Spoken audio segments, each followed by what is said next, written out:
Foreign Affairs Secretary Teodoro Locsin Jr. has ordered the immediate repatriation of 538 Filipinos aboard the Diamond Princess cruise ship that has been quarantined in Japan due to the coronavirus outbreak.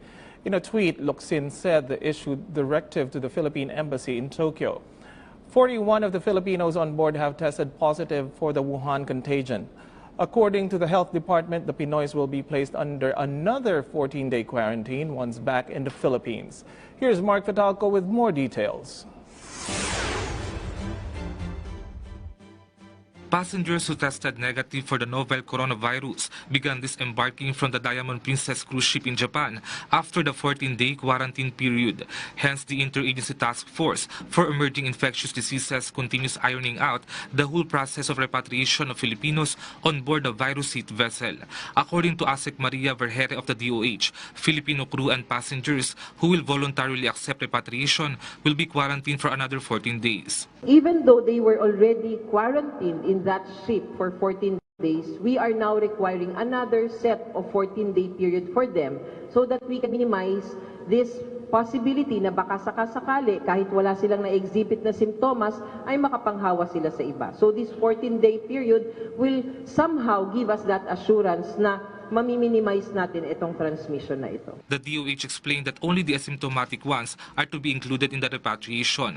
They also have to be strictly checked before boarding the plane.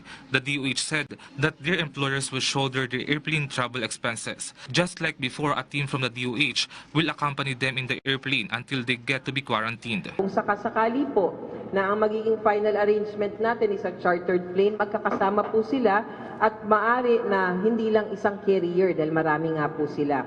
There's no definite date yet as to when it happens, but the DOH is just waiting for the clearances to be finalized as well as the coordination between the Philippine and Japanese governments. Testing will be done, assessment will be done, and hopefully maiayos na po natin ang repatriation in the coming days. With this, the DOH has already identified the quarantine facility. They are also making sure that coordination efforts with the local government unit are ongoing. Meanwhile, as what the DOH said, majority of Filipinos on board the vessel have expressed willingness to be repatriated. One of them is a Filipino crew whom we interviewed before. He said that the quarantine officials in Japan continue checking their health and condition.